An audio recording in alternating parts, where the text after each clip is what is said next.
Okay दोस्तों, आज के चैप्टर हम 7 स्टार्ट करेंगे एसी सर्किट। एसी सर्किट में सिंगल फेज और थ्री फेज तीनों सर्किट को दोनों को क्या किया, कंबाइन करके दे दिया है। जिसमें सिंगल फेज सर्किट पहले देखेंगे, फिर थ्री फेज सर्किट देखेंगे, दोनों को यहाँ के मिला के दिया है। चैप्टर 7 स्टार्ट होगा। इससे पहले कि मैं प्रीवियस में एक न्यूमेरिकल क्वेश्चन आपके सामने प्रेजेंट किया हूँ, उसको मैं सॉल्व करूंगा ताकि उससे रिलेटेड बहुत सारे न्यूमेरिकल प्रॉब्लम आसानी से आप सॉल्व कर सके। तो प्रीवियस चैप्टर का एक न्यूमेरिकल क्वेश्चन आपके सामने स्क्रीन पर दिख रहा होगा। If consider the following sine wave, यहाँ पे एक साइन वेव यहाँ पे आपको दिया गया है और आपसे पूछ रहा है क्या, एम्पलीट्यूड पूछ रहा है, RMS value, frequency, time period, instantaneous value जब t इक्वल टू इतना सेकंड है। तो इतनी सारी वैल्यू एक छोटे से इक्वेशन से आपसे पूछे जा रहे हैं। तो इसको कैसे हम फाइंड करेंगे, कैसे इनको निकालेंगे, हम इसको देखते हैं आपको सामने।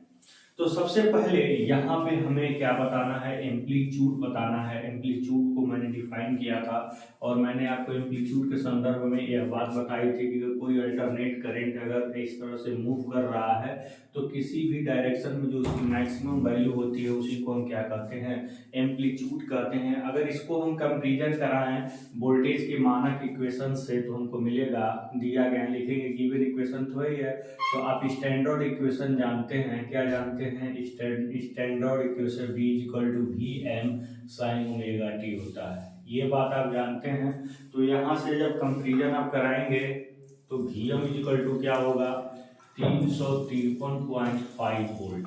क्या होगा, 353.5 वोल्ट होगा।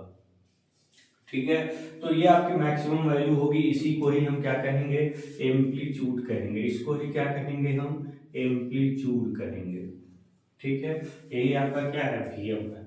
इसके बाद आपके सामने क्या दिया हुआ, आरएमएस वैल्यू। जब मैक्सिमम वैल्यू आपको मिल गया तो यहाँ से आरएमएस वैल्यू आप आसानी से निकाल सकते हैं। V R M S equal to क्या होता है, वीएम अपन रूट टू, यानी कि आपको क्या मिलेगा, 353.5 upon root two. 1 upon root two का मान 0.707 होता है, तो 353 पर इसको मल्टीप्लाई कर लीजिएगा, जो आपको आंसर आएगा वो लिख लीजिएगा।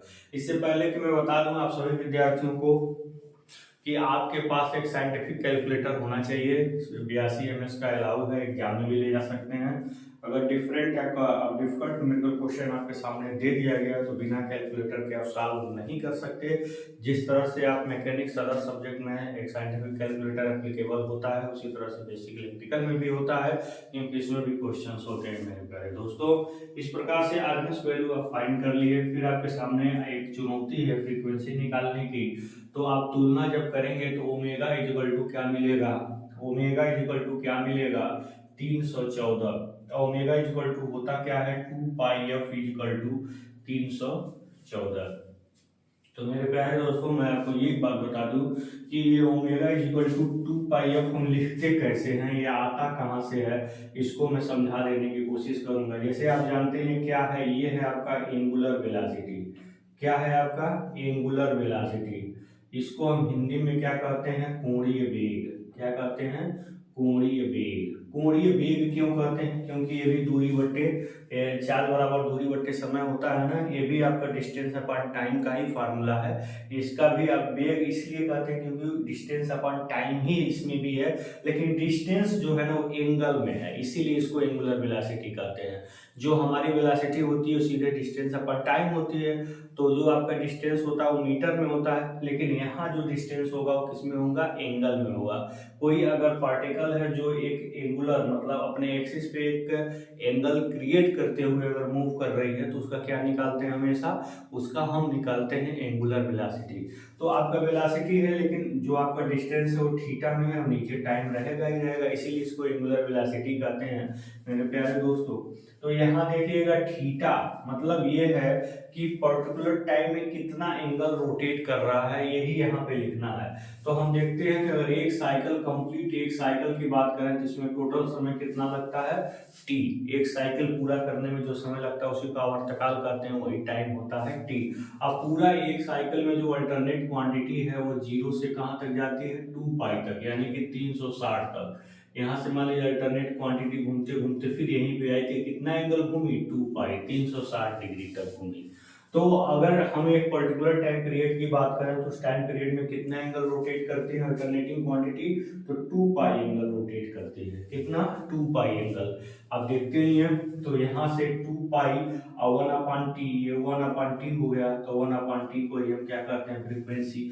तो इस तरह से आपका omega equal to 2 pi F होता है। हमेशा अपने दिमाग में बैठाए रखिएगा कि अल्टरनेटिंग क्वांटिटी को पूरा साइकिल पूरा करने में टाइम टी समय लगा, और कितना एंगल रोटेट किया? 2 पाई एंगल रोटेट किया, तो ऊपर 2 पाई लिखा, 1/t को ही फ्रीक्वेंसी कहते हैं। इस प्रकार से आपने क्या देखा कि omega equal to 2 pi F होता है। तो उसी फार्मूले का हम यहाँ पे क्या करेंगे? इस्तेमाल कर लेंगे, और यहाँ से हम क्या करेंगे?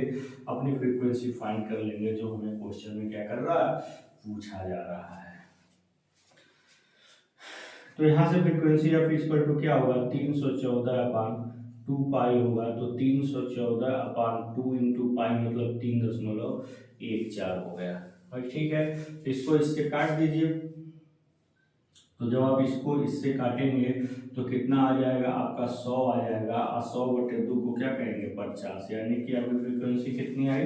50 वाट। इस प्रकार से आप फ्रीक्वेंसी की वैल्यू भी आपने क्या कर लिया? डिटरमाइन कर लिया। 3 वैल्यू आपके सामने थे, तीनों आपने क्या कर लिया? डिटरमाइन कर लिया। अब इसके बाद कर लेते हैं क्या? Time period. टाइम पीरियड क्या होगा? जो भी आपकी फ्रीक्वेंसी हुई है ना, टाइम पीरियड उस फ्रीक्वेंसी का क्या होता है? उल्टा होता है। तो ये क्या हो जाएगा? 1/50, 1/50 हर्ट हो गया। तो ये हो गया आपका क्या? Time period. उसके बाद है आपका इंस्टैन्टेनियस वैल्यू फाइंड करना है, और एक पर्टिकुलर टाइम टी पर। तो यहाँ से जो आपकी इंस्टैन्टेनियस वैल्यू होगी उसको हम कैसे निकालेंगे? तो यहाँ पे क्या होगी? We T minus 313.5 sign omega T, यानी कि 314 इंटू आपका समय कितना है? 0.0245। इसको आप सॉल्व करिएगा।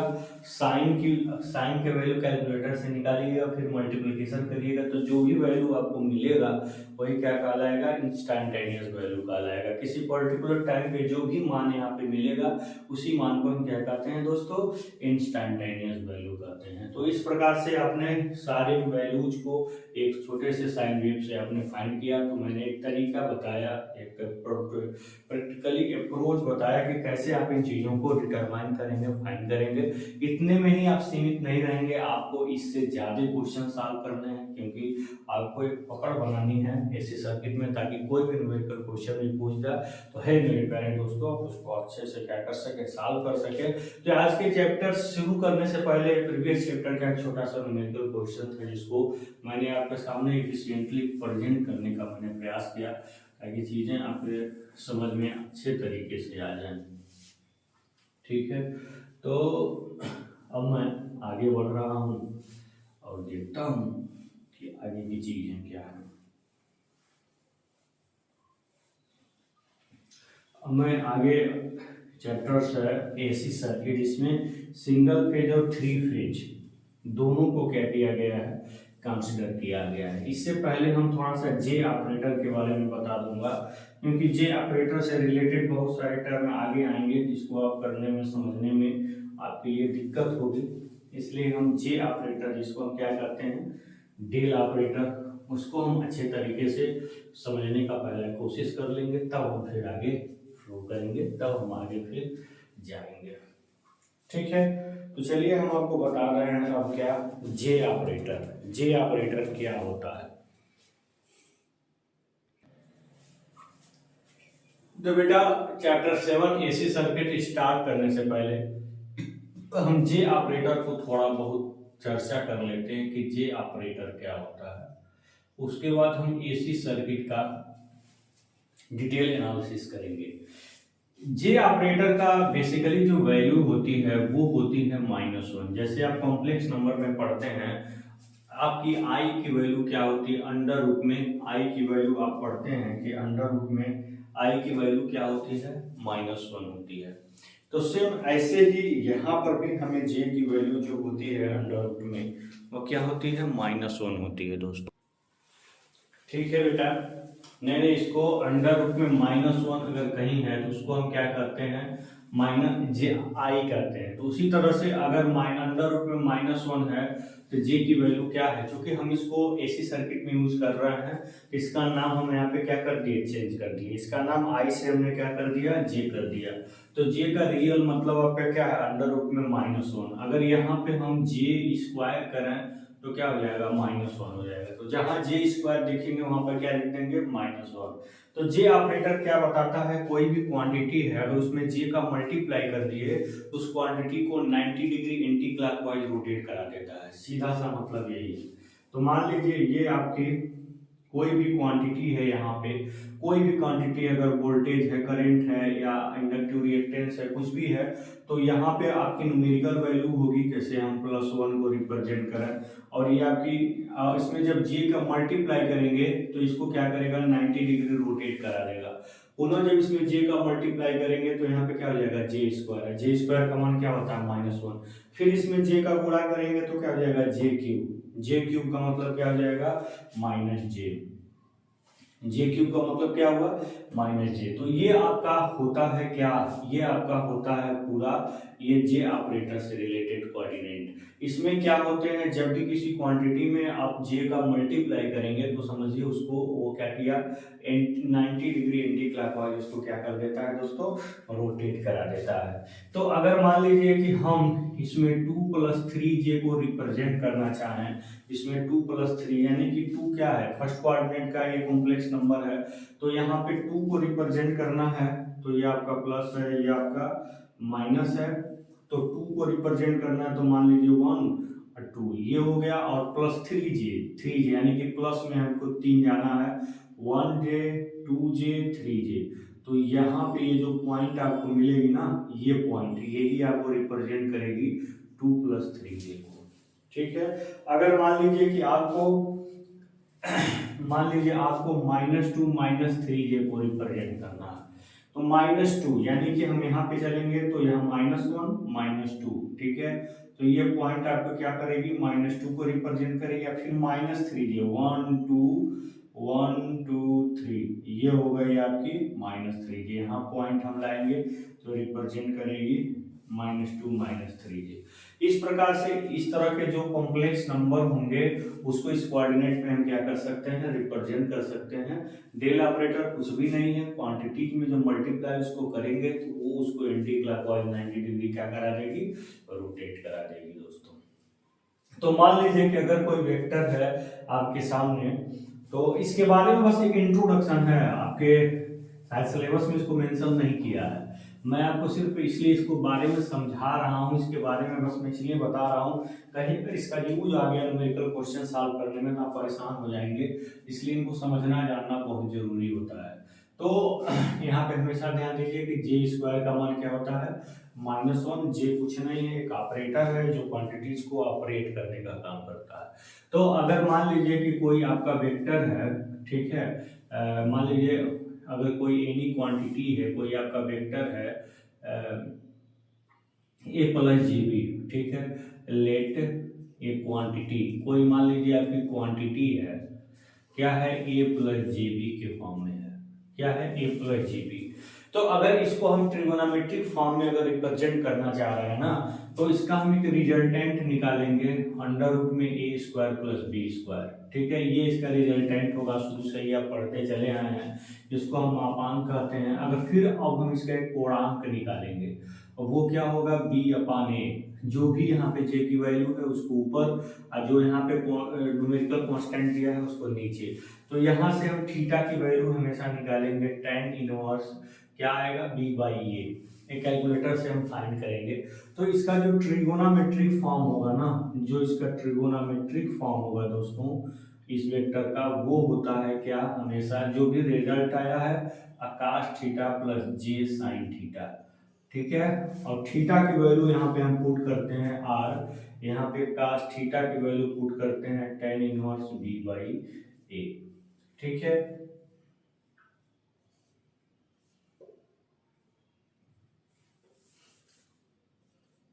अब फिर प्लस यहाँ पे क्या है, j sin θ, थीटा की वैल्यू हम पुट करेंगे क्या, tan इनवर्स b/a। तो ये होगा आपका क्या, ट्रिगोनोमेट्रिक फॉर्म। यानी कोई वेक्टर अगर इस प्रकार से दिया हुआ है तो उसको ऐसे करके हम ट्रिगोनोमेट्रिक फॉर्म में लिख सकते हैं। ऐसे ट्रिगोनोमेट्रिक फॉर्म, अगर इसी चीज को हम पोलर फॉर्म में लिखना चाहें तो कैसे लिखेंगे, इसको नोट डाउन कर लीजिएगा। फिर हम आपको बताते हैं कि अगर इस तरह की कोई क्वांटिटी आपके सामने दी गई है तो उसका ट्रिगोनोमेट्रिक फॉर्म ऐसे होता है। अगर हम इसका पोलर फॉर्म लिखना चाहें तो इसी वेक्टर का पोलर फॉर्म क्या होगा, इसको सॉल्व करेंगे तो रिजल्ट आपका वही आएगा जो आपके सामने दिया हुआ है। इसलिए कभी भी इसको लेकर के घबराने की बात नहीं है। अगर इसका हम पोलर फॉर्म में कन्वर्ट करें, ठीक है, यहाँ मान लीजिए क्वेश्चन में क्वांटिटी दी गई है, फाइंड इन पोलर फॉर्म। अगर मान लीजिए आपको क्वेश्चन कह दिया कि पोलर फॉर्म में इसकी वैल्यू बताइए, तो पोलर फॉर्म क्या होता है, ध्यान दीजिएगा। सबसे पहले आर की वैल्यू तो आपको निकालनी ही पड़ेगी, ए स्क्वायर प्लस बी स्क्वायर, जो आपका रिजल्टेंट है, ठीक है, ये आपकी आर की वैल्यू हो गई। अब फिर आपकी थीटा की भी वैल्यू निकालनी पड़ेगी, tan इनवर्स बी बाई ए। दोनों को जब आप निकालेंगे तो इसका जो पोलर फॉर्म होगा ना बेटा, इसका जो पोलर फॉर्म होगा वो होगा आर थीटा। जो भी थीटा की वैल्यू है प्लस हो या माइनस हो, इसमें पुट करेंगे तो आर प्लस माइनस जो भी थीटा हो, इस तरह से हम इसको पोलर फॉर्म में क्या करेंगे, रिप्रेजेंट करेंगे।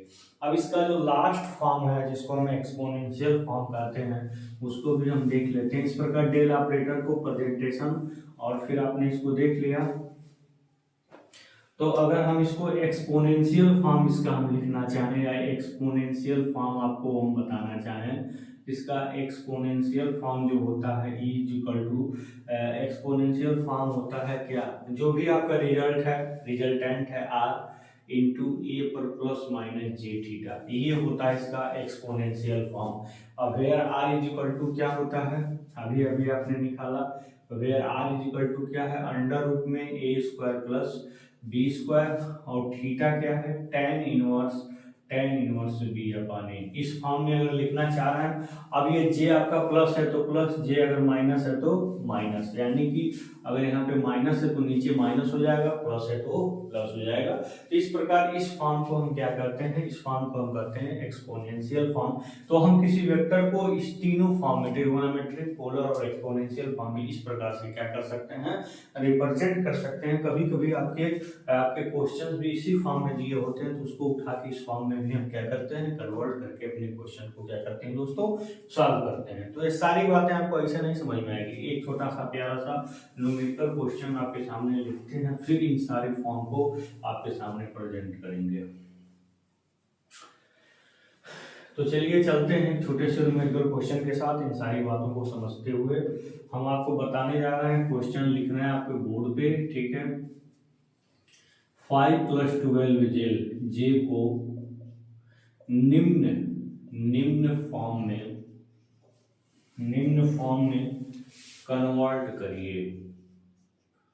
कन्वर्ट कीजिए। किस किस फॉर्म में इसको कन्वर्ट करना है, 5 + 12 जे को किस किस के फॉर्म में हमें क्या करना है, को निम्न फॉर्म में क्या करना है, कन्वर्ट करना है। किस किस के फॉर्म में हमें इसे कन्वर्ट करना है, तो देखिए हम आपको बताते हैं। पहला है आपको ट्रिगोनोमेट्रिक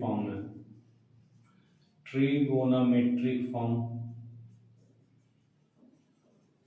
दूसरा है आपका ट्रिगोनोमेट्रिक फॉर्म, दूसरा आपका क्या है, पोलर फॉर्म, तीसरा है आपका क्या, एक्सपोनेंशियल फॉर्म। तीनों फॉर्म में इसको हमें क्या करना है दोस्तों, कन्वर्ट करना है, ठीक है। पहले ट्रिगोनोमेट्रिक फॉर्म में, पोलर फॉर्म में, एक्सपोनेंशियल फॉर्म में।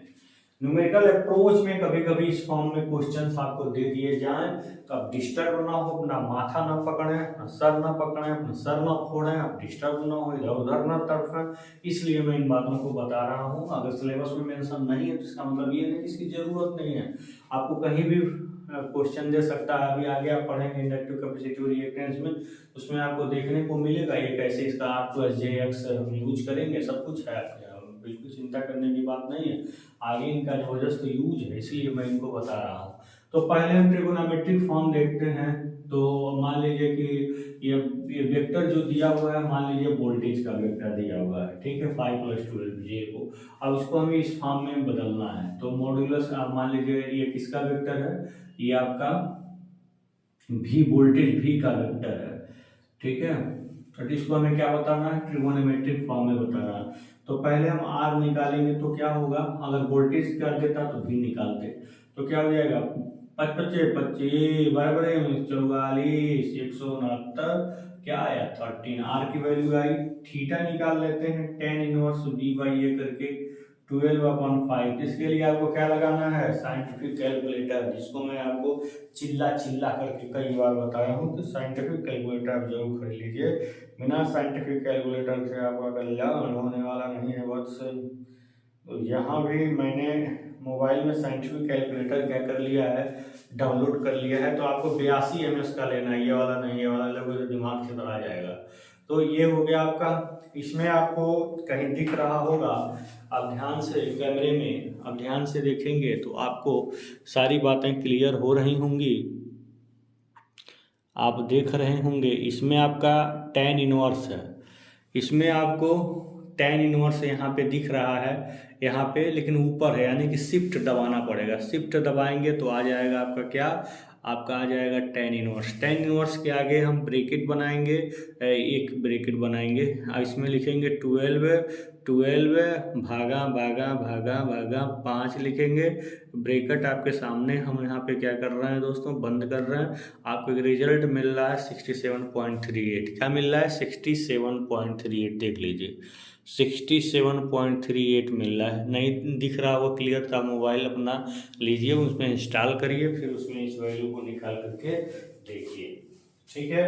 तो 67.38 आपकी वैल्यू आई, 67.38 डिग्री, ये आपकी थीटा की वैल्यू आ गई। तो आर और थीटा इन दोनों की वैल्यू आ गई। तो फिर इसके ट्रिगोनोमेट्रिक फॉर्म में जब इसको लिखेंगे तो क्या होगा आपके सामने, आर यानी कि 13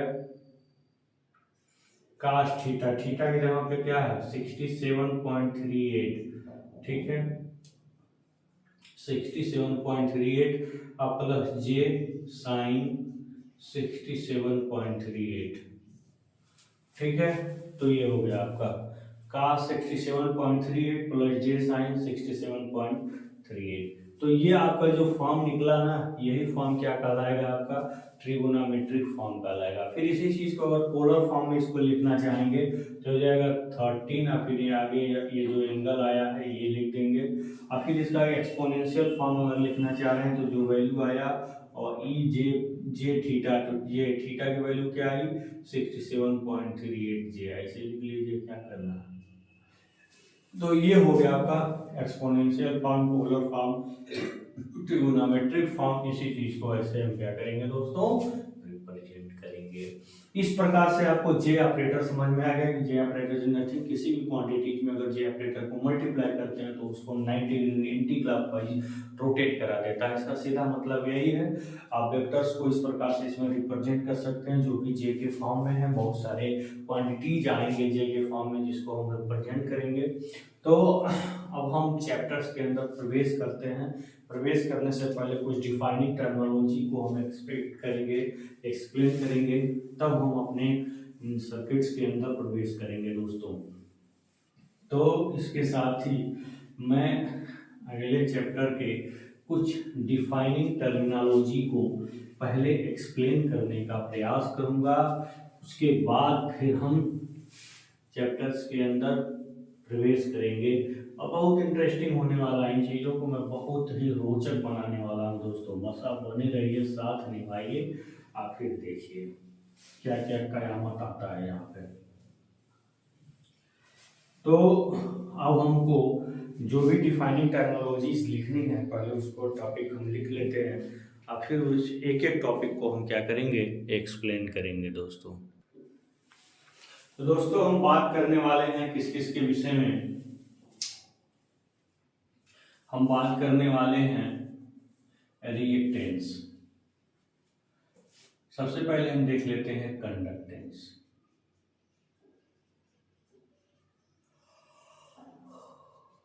इसको दोस्तों हम हिंदी में क्या कहते हैं, चालकत्व। तो कंडक्टेंस क्या होता है, सबसे पहले हम इसको परिभाषित करेंगे, फिर आगे हम बढ़ेंगे। देखिए, किसी चालक के अंदर, किसी चालक मतलब कंडक्टर, कंडक्टर का मतलब एल्यूमिनियम हो गया, कॉपर हो गया, सिल्वर हो गया, गोल्ड हो गया, इनमें से हम सबसे ज्यादा कॉपर यूज करते हैं, शुद्ध माना जाता है, कास्ट थोड़ा सा लेस कॉस्टली भी होता है, क्वालिटी भी अच्छी होती है, इसलिए जनरली कॉपर का वायर हम जनरली क्या करते हैं, इलेक्ट्रिकल कंडक्टर के लिए यूज करते हैं। तो इलेक्ट्रिकल कंडक्टर की वो प्रॉपर्टी जिसके द्वारा उसमें करंट आसानी से फ्लो हो सके, उसी प्रॉपर्टी को हम क्या कहते हैं, चालकत्व या कंडक्टेंस कहते हैं। सीधी सा मतलब है, उसके पास ये प्रॉपर्टी है तभी करंट फ्लो हो पा रही है, अगर उसके अंदर प्रॉपर्टी नहीं होती तो करंट नहीं पास हो पाती। ठीक है, जैसे मान लीजिए हम पढ़ा रहे हैं, आपको चीजों को समझा रहे हैं, तो चीजों को पढ़ाने की प्रॉपर्टी है तभी हम पढ़ा पा रहे हैं।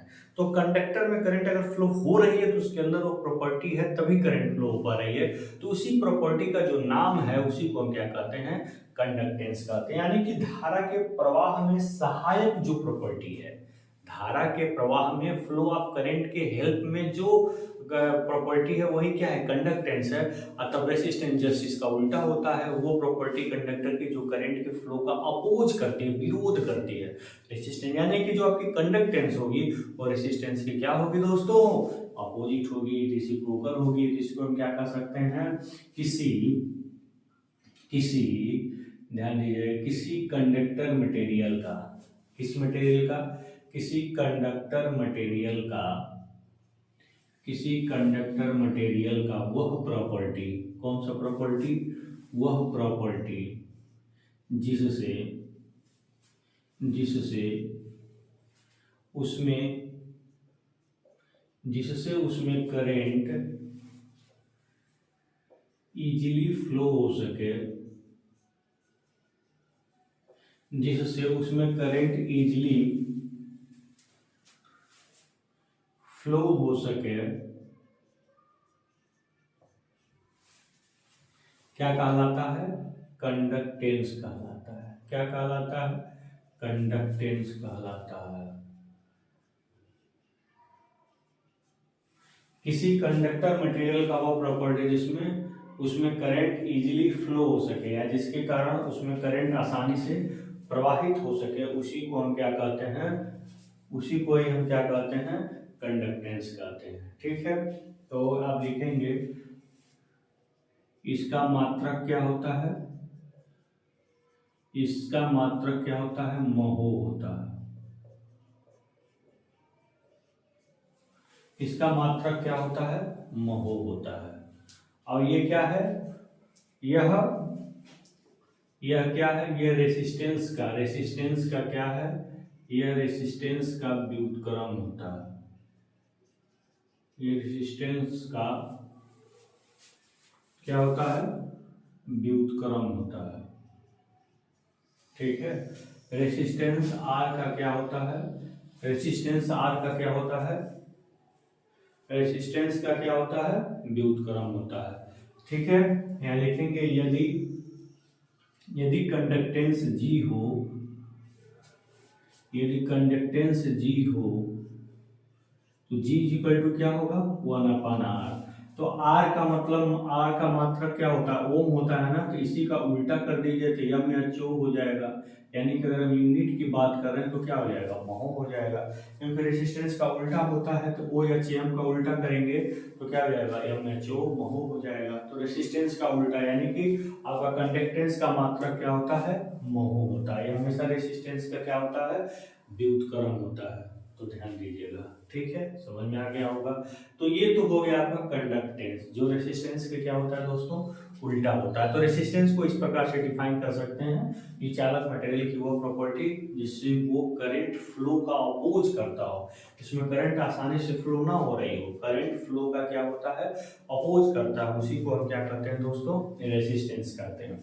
अब मैं अगले टॉपिक को एक्सप्लेन करने जा रहा हूँ जिसका नाम है क्या, रिएक्टेंस।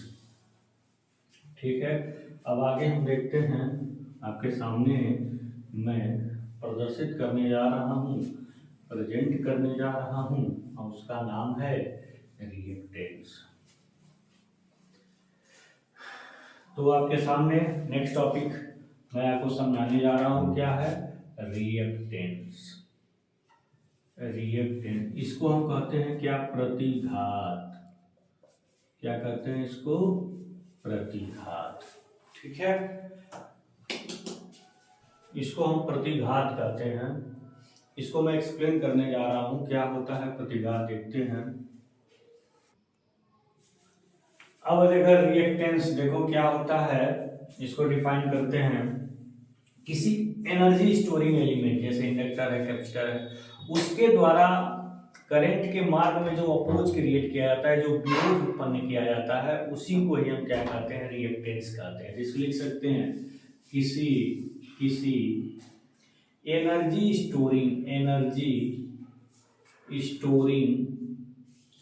एलिमेंट, किसी energy storing element such as, जैसे आपका क्या, इंडक्टर कैपेसिटर, जैसे इंडक्टर कैपेसिटर, ये क्या है, ये एनर्जी स्टोरिंग एलिमेंट है। ठीक है, जैसे इंडक्टर कैपेसिटर के द्वारा मतलब बाई, के द्वारा जो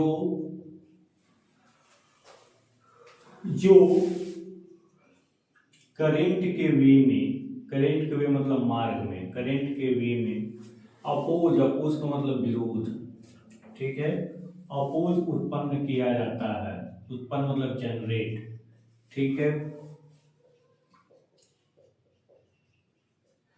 ठीक है, ऐसे लिखिएगा। किसी एनर्जी स्टोरिंग एलिमेंट जैसे इंडक्टर कैपेसिटर के द्वारा करंट के वे में जो अपोज उत्पन्न किया जाता है, इस गुण को, इस प्रॉपर्टी को क्या कहते हैं, रिएक्टेंस कहते हैं। क्या कहते हैं, रिएक्टेंस कहते हैं। यानी कि कह सकते हैं कि इंडक्टर कैपेसिटर का जो रेसिस्टेंस है, उसी को ही हम क्या कहेंगे, रिएक्टेंस कहते हैं।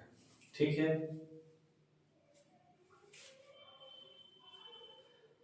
रिएक्टेंस कहते हैं। अगर इसके मात्रक की बात करें तो इसका जो मात्रक होता है, इसका मात्रक क्या होता है, ओम होता है। क्या होता है इसका मात्रक, ओम होता है। तो ऐसे लिख सकते हैं किसी एनर्जी स्टोरेज जैसे इंडक्टर कैपेसिटर के द्वारा जो करंट के वे में अपोज उत्पन्न किया जाता है, ठीक है। ऐसे लिख सकते हैं किसी एनर्जी स्टोरिंग एलिमेंट का वह गुण, क्या लिख सकते हैं, वह किसी एनर्जी स्टोरिंग एलिमेंट का वह प्रॉपर्टी या वह गुण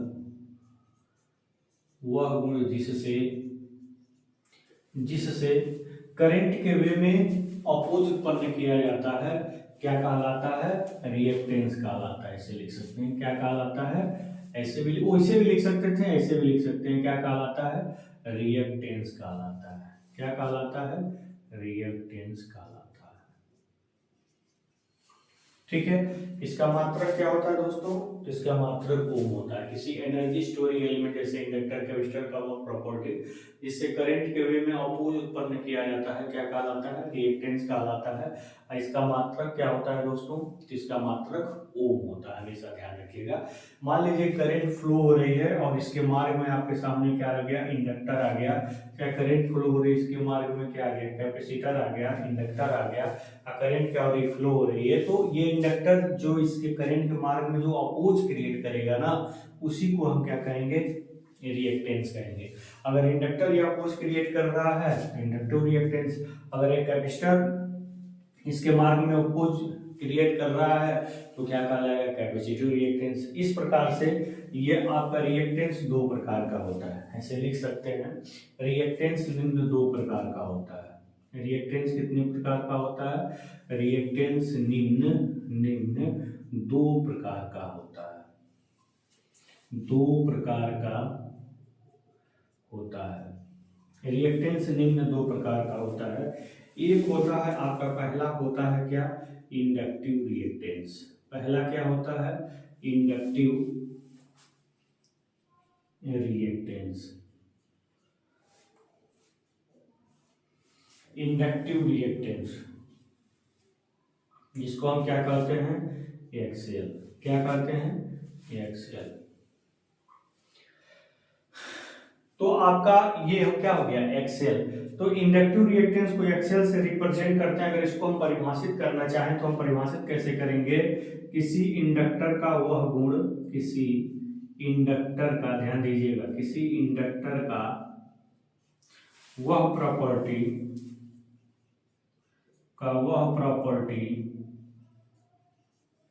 जिससे किसी इंडक्टर का वह प्रॉपर्टी जिससे वह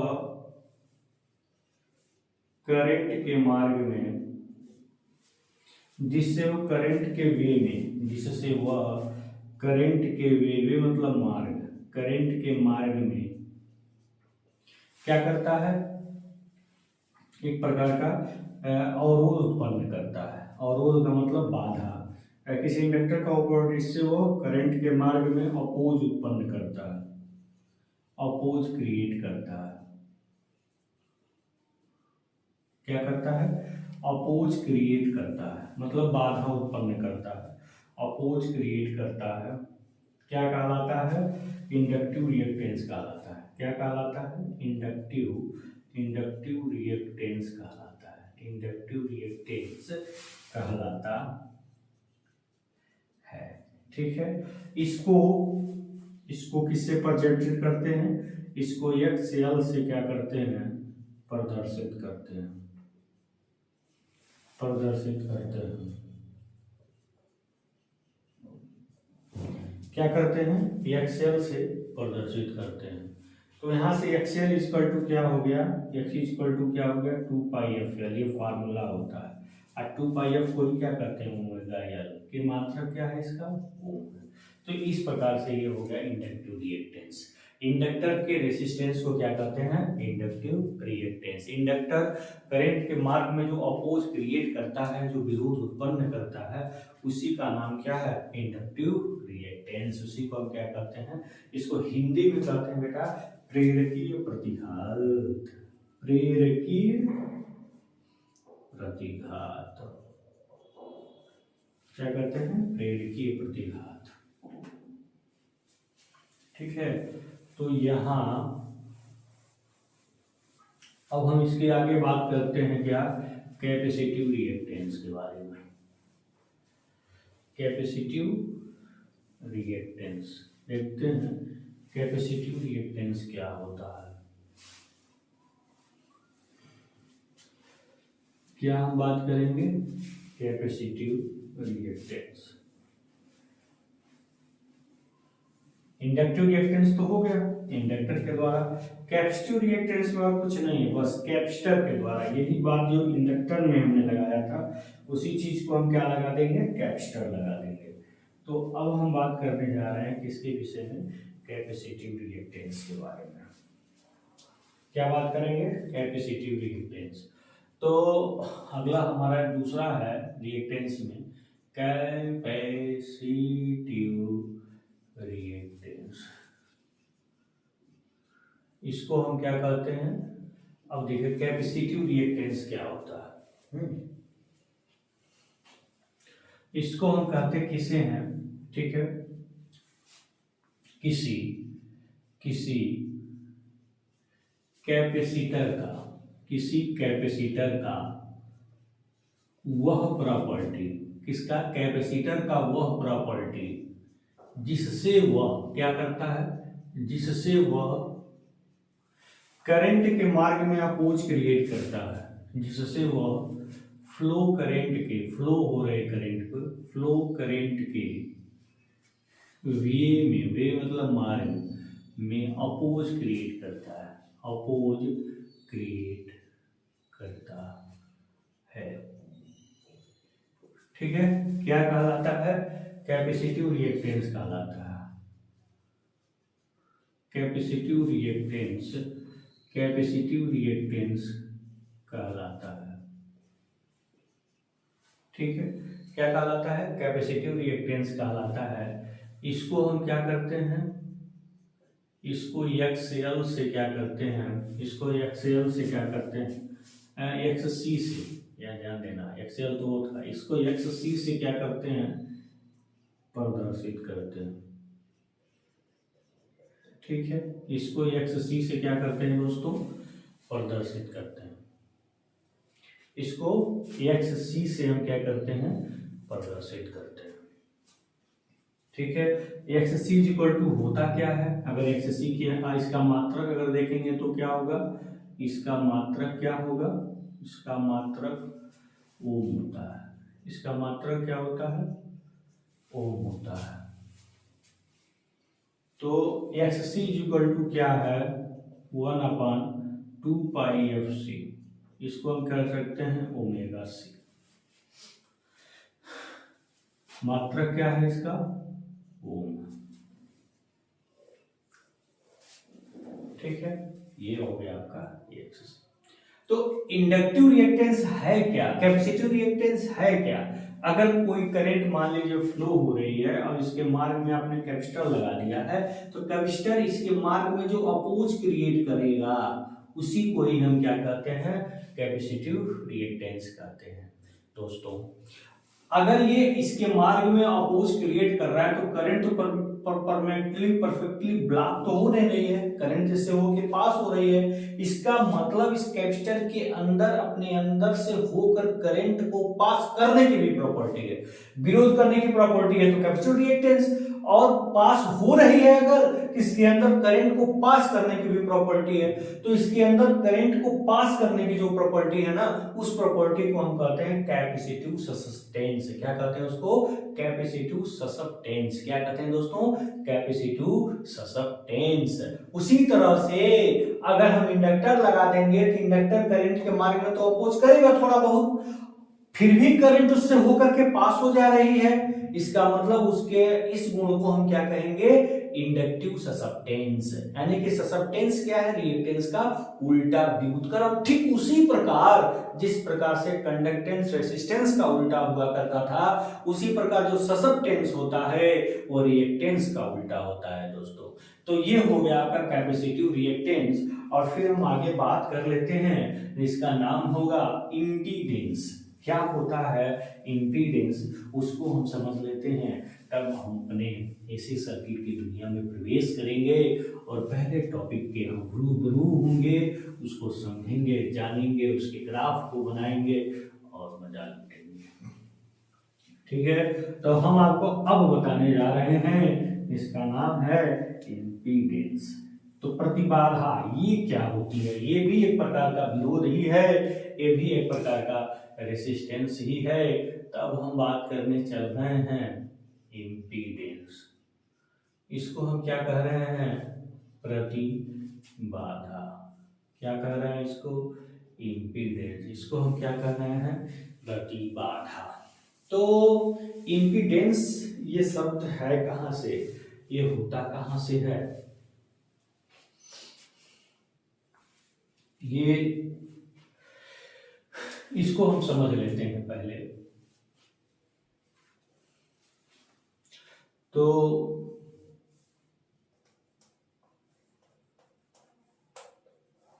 इसको डिफाइन करते हैं कि इम्पीडेंस होता क्या है।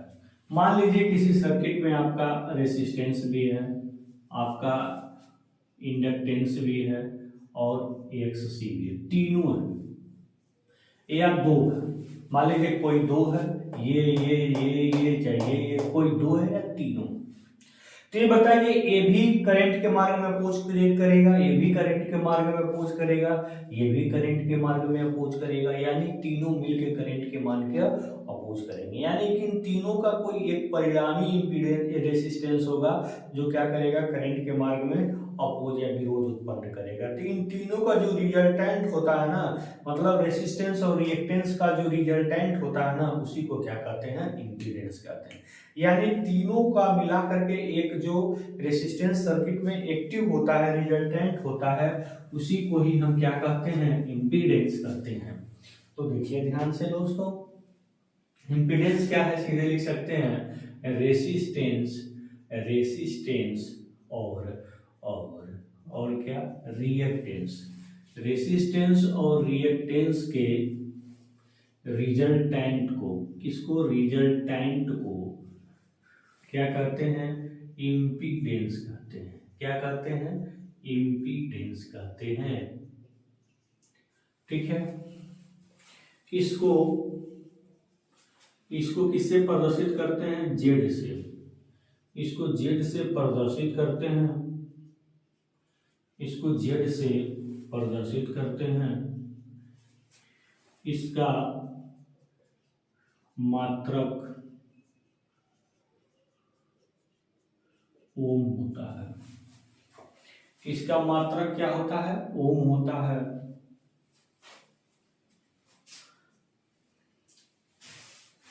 इसका मात्रक, इसका भी मात्रक क्या होता है? ओम होता है। इसको जेड से क्या करते हैं? प्रदर्शित करते हैं। ठीक है। तो जेड इक्वल टू अगर रिप्रेजेंट करना चाहें तो जेड इक्वल टू, मान लीजिए आपका रेसिस्टेंस है और आपका इंडक्टेंस है, तो ये हो जाएगा। मान लीजिए अगर सर्किट में रेसिस्टेंस है और इंडक्टिव रिएक्टेंस है तो ये हो जाएगा। मान लीजिए अगर सर्किट में तीनों है तो ये हो जाएगा। ठीक है। तो ये मतलब एक तरीके का क्या है? रिजल्टेंट है। किसका? रेसिस्टेंस, इंडक्टिव रिएक्टेंस, रेसिस्टेंस या कैपेसिटिव रिएक्टेंस या तीनों। ठीक है। मतलब सारे रेसिस्टेंसों का क्या है? इंपीडेंस है। ठीक है। यहाँ पे लिखेंगे in case of R and XL. यहाँ पे लिखेंगे in case of R and XC. यहाँ पे लिखेंगे in case of R XL and XC. तीनों के केस में ये आपका इंपीडेंस होगा। ठीक है। ठीक है। तो ये आपको समझ में आ गया। अगर इसको हम वेक्टर में रिप्रेजेंट करना चाहें तो सीधे जेड इक्वल टू क्या ले सकते हैं? जे एक्सएल, या Z equal to R plus j XC, या Z equal to R plus j XL difference XC. ऐसे भी लिख सकते हैं क्योंकि इनका रिजल्टेंट यही होगा। ठीक है। तो ऐसे हम डेल ऑपरेटर के फॉर्म में इसको क्या कर सकते हैं दोस्तों? लिख सकते हैं। ठीक है। इसीलिए मैंने डेल ऑपरेटर बताने की, पढ़ाने की आपको कोशिश किया था मैं। ठीक है। आगे हम डेल ऑपरेटर के बारे में और सारी चीजें भी देखेंगे, जानेंगे, समझेंगे, बुझेंगे। चलिए, अब इसके साथ ये डिफाइनिंग टर्मिनोलॉजी क्या हो गई, यहीं पे फिनिश हो गई।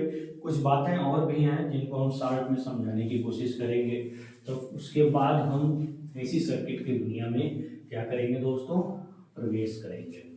अभी अभी आपने जो चीजें देखा उनका हम एक सीरीज में, एक टेबल में भी लिख करके हम इसको एक्सप्लेन करने की कोशिश करेंगे।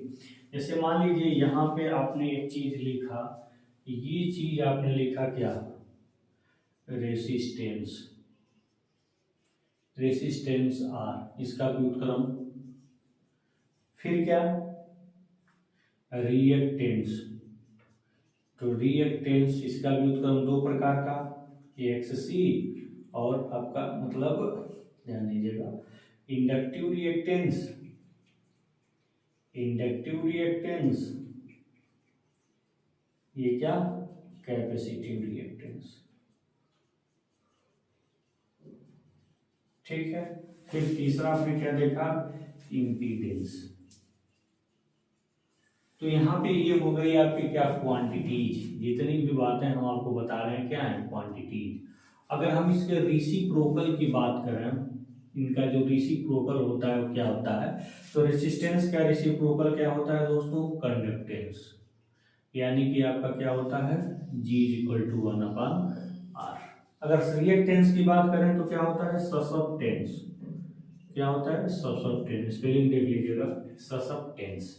ससेप्टेंस, इसको हम B से रिप्रेजेंट करते हैं। ये क्या होता है? 1/X। इंडक्टिव रिएक्टेंस का उल्टा होता है। ठीक है। ससेप्टेंस इसको करते हैं। यानी कि एनर्जी स्टोरिंग एलिमेंट के पास अगर करंट के फ्लो का वो जो कर रहे हैं तो करंट फिर भी उससे होकर पास हो रही है, इसका मतलब उसके अंदर करंट को फ्लो करवाने की भी कुछ प्रॉपर्टी है। उसी प्रॉपर्टी को क्या कहते हैं? ससेप्टेंस। तो ये दो प्रकार का आपका हो गया। एक हो गया आपका क्या? Inductive susceptance. क्या हो गया? Inductive susceptance. ठीक है। इंडक्टिव ससेप्टेंस ये क्या होता है?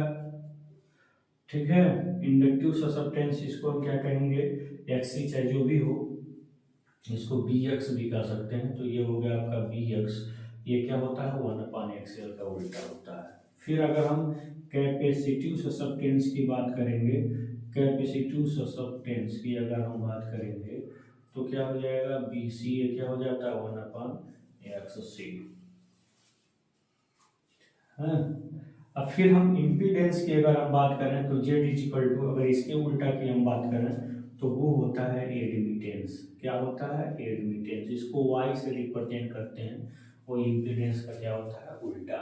इनका सबका मात्रक अगर हम देखेंगे तो सबका मात्रक इनका मोह होगा, सबका मात्रक। इसका भी यूनिट मोह, सबका यूनिट, आपका यूनिट क्या होता है, मोह होता है। जितनी भी हमने लिखा है सबका यूनिट क्या होता है, मोह होता है दोस्तों। सब की यूनिट क्या होती है, मोह होती है। अगर इधर हम देखें तो सब की यूनिट क्या होती है, ओम होती है। सब की यूनिट ओम होती है। जितना भी टर्मिनोलॉजीज हमने यहाँ पे लिखा सबकी यूनिट क्या होती है, यूनिट ओम होती है। सब उसका उल्टा ही है वहाँ पे। इसकी भी यूनिट क्या होती है, ओम होती है। इसकी भी यूनिट क्या होती है, ओम होती है। इस तरह से सबकी यूनिट क्या होती है दोस्तों, ओम होती है। तो ये है आपका इम्पीडेंस, और इसको मैंने अच्छे तरीके से समझाने की, समझने की पूरी कोशिश किया है। अब इसके साथ हम अपने नेक्स्ट टॉपिक में हम प्रवेश करने की कोशिश करेंगे, जिसका नाम होगा, बहुत सारी चीज़ें हैं जो इससे रिलेटेड हैं। आप इससे रिलेटेड बहुत सारे टर्म्स हैं जिसकी हम स्टडी करेंगे, जैसे pure resistive, pure inductive, pure capacitive. लेकिन इस लेक्चर में हम उसकी स्टडी नहीं करेंगे दोस्तों। नेक्स्ट लेक्चर में हम उनके बारे में समझेंगे, जानेंगे, पूछेंगे। धन्यवाद।